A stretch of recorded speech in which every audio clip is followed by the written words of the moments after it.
നിസ്വാർത്ഥമായ സേവനത്തിൻ്റെ മാതൃക ചെയ്യുന്ന ആ വൈദിക ശ്രേഷ്ഠരെ പ്രത്യേകമെടുത്ത് പറയുന്നു.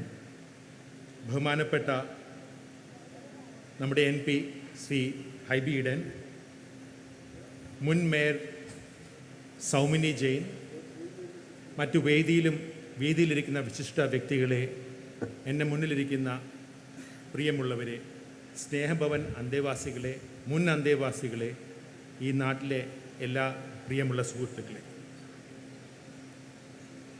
1945 തോന്നുന്നു ജോൺ ബോസ്കോ എന്ന് പറയുന്ന, പിന്നീട് ഡോൺ ബോസ്കോ എന്നറിയപ്പെട്ട ആ മഹൽ വ്യക്തിയുടെ മനസ്സിൽ ഉദിച്ച ഒരു സേവനത്തിൻ്റെ മാതൃകയായ ഒരു ചിന്ത ഇന്ന് വളർന്ന് അനേകമായിരം മൈലുകൾക്കിപ്പുറത്ത് ഈ കൊച്ചു കേരളത്തിലും അതിൻ്റെ തിളക്കമാർന്ന ഒരു സൃഷ്ടി ഇവിടെ ജനിച്ചിരിക്കുന്നത്.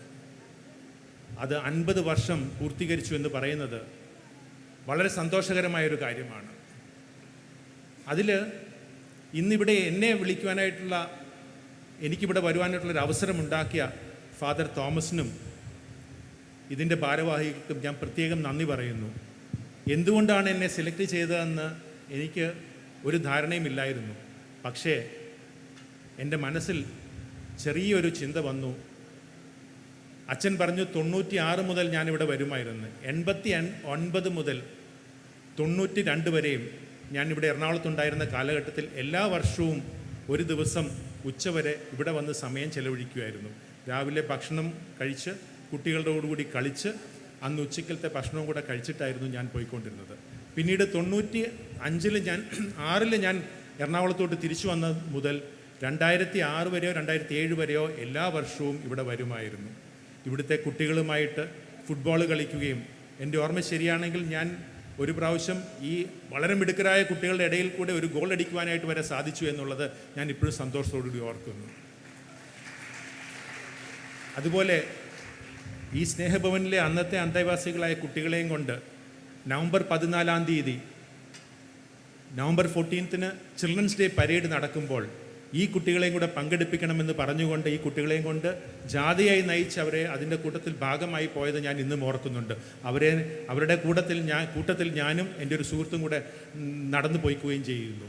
കൂടാതെ അവരെ സദേൺ നേവൽ കമാൻഡിൽ ഹെലികോപ്റ്റർ കാണുവാനും അതിനുള്ളിൽ കൂടെ എല്ലാ കാര്യങ്ങളും കണ്ട് മനസ്സിലാക്കാനുള്ള ഒരു അവസരവും ഉണ്ടാക്കി 97 നവംബർ 14. ഇങ്ങനെ ഈ സ്ഥാപനവുമായിട്ട് മനസ്സിൽ വളരെയധികം സ്നേഹവും അടുപ്പവും തോന്നിയിരുന്ന ഈ സ്ഥാപനത്തിൻ്റെ 50-ാം വാർഷികത്തിൽ എന്നെ ഓർത്തതിന് ഞാൻ ഫാദർ തോമസിൻ്റെ അടുത്ത് പ്രത്യേകം നന്ദി പറയുന്നു. ഇതിലെ ഓരോ അംഗത്തിനോടും ഞാൻ എൻ്റെ ജെനുവിനായിട്ടുള്ള നന്ദി പറഞ്ഞുകൊള്ളട്ടെ. സ്നേഹഭവനം സ്നേഹത്തിൻ്റെ ഭവനമാണ്. ഏതൊരു ഭവനത്തിനും സ്നേഹമുണ്ടായാൽ മാത്രമേ അതൊരു യഥാർത്ഥ ഭവനമായി മാറുകയുള്ളൂ. പണ്ട് ഹൈക്കോടതിയിൽ ഒരു കേസിൻ്റെ വാദം നടന്നിരുന്നു. ഇന്ത്യൻ ഡൈവോഴ്സ് ആക്ടിനകത്ത് ബിബ്ലിക്കലായിട്ട് ബൈബിളിൽ പറയുന്നുണ്ട്, ദൈവം കൂട്ടിച്ചേർത്തവരെ മനുഷ്യർ വേർപിരിക്കരുത് എന്ന്.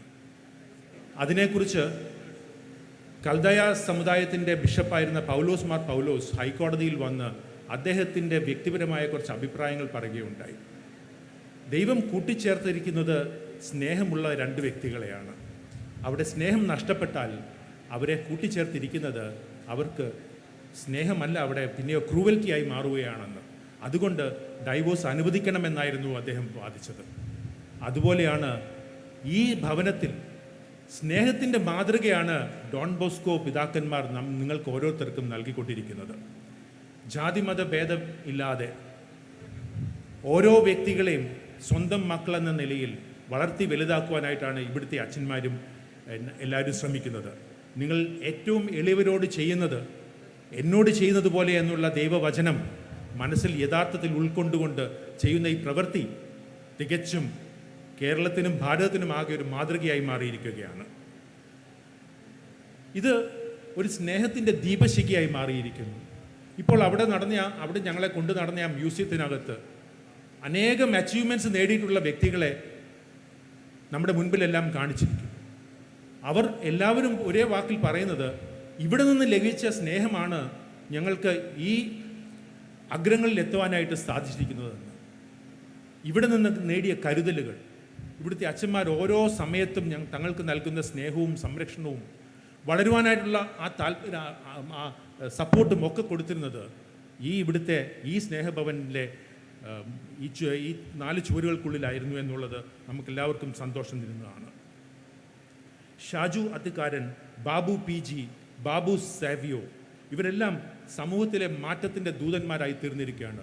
അവരൊക്കെ ഇവിടെ ഈ സ്നേഹഭവൻ്റെ അന്തേവാസികളാണെന്നു എന്നുള്ളത് നമ്മൾ കേൾക്കുകയും സന്തോഷം വരുന്ന ഒരു കാര്യമാണ്. ഞാൻ നേരത്തെ പറഞ്ഞു, നിങ്ങളിൽ ഏറ്റവും എളിയവർക്ക് ചെയ്യുന്നതാണ് ദൈവത്തിന് ഏറ്റവും പ്രധാനം എന്നുള്ളത്. നാക്കുകൊണ്ടുള്ള സേവനമല്ല, പിന്നെയോ തൻ്റെ പ്രവൃത്തി കൊണ്ടും കൈകൾ കൊണ്ടും ചെയ്യുന്ന സേവനമാണ് ദൈവത്തിന് ഏറ്റവും താല്പര്യം. അതാണ് ഇവിടുത്തെ ഈ അന്തേവാസികൾക്ക് ചെയ്യുന്ന, ഈ ഡോൺ ബോസ്കോ പിതാക്കന്മാർ ചെയ്യുന്ന ഏറ്റവും വലിയ കാര്യം.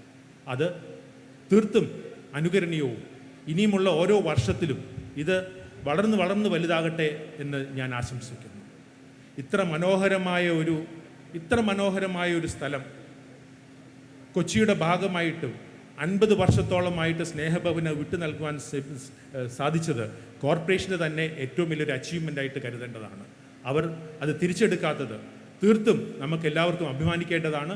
ഒരിക്കലും അവരെടുക്കത്തില്ല എന്നുള്ള ഒരു കാര്യം ഞങ്ങൾ അറിയുന്നു. ഇനിയെല്ലാം മുന്നോട്ട് ഇത് വളർച്ചയുടെ പാതയിലേക്കാണ് സ്നേഹഭവൻ പോകുന്നത്. ഞാൻ പറഞ്ഞു, 89-ൽ ഞാൻ ഇവിടെ വരുമ്പോൾ ഒരു ചെറിയ കെട്ടിടമായിരുന്നു. ആ കെട്ടിടം ഇന്ന് വളർന്ന് വലുതായി 2 നില കെട്ടിടമായി മാറിയിരിക്കുന്നു. അതിൽ എത്രയോ അന്തേവാസികൾ, ഇപ്പം 140 അന്തേവാസികൾ താമസിക്കുന്നുണ്ടെന്നും എൻ്റെ അടുത്ത് ഫാദർ തോമസ് പറഞ്ഞു. ഇതെല്ലാം വളരെ മനോഹരമായിട്ടുള്ള കാര്യമാണ്. മുന്നോട്ടുള്ള ഓരോ ചവിട്ടുപടിയും വിജയത്തിൻ്റെ പാതയിലേക്ക് വരിക്കട്ടെ എന്നും ഇവിടെ പ്രവർത്തിക്കുന്ന ഓരോ വ്യക്തികൾക്കും ദൈവം എല്ലാ സഹായവും നൽകട്ടെ എന്നും ഈ നാടിൻ്റെ അഭിമാനമായി മാറിയിരിക്കുന്ന ഈ സ്നേഹഭവൻ ഇനിയുള്ള മുന്നോട്ടുള്ള പ്രയാണത്തിൽ തീർത്തും പ്രതീക്ഷയുടെ ദീപശിഖ ഓരോരുത്തർക്കും നൽകട്ടെ എന്ന് ആശംസിച്ചുകൊണ്ട് ഞാൻ ഈ ചടങ്ങ്, ഈ 50-ാം വാർഷികം ഔപചാരികമായി ഉദ്ഘാടനം ചെയ്തതായിട്ട് പ്രഖ്യാപിച്ചുകൊള്ളട്ടെ.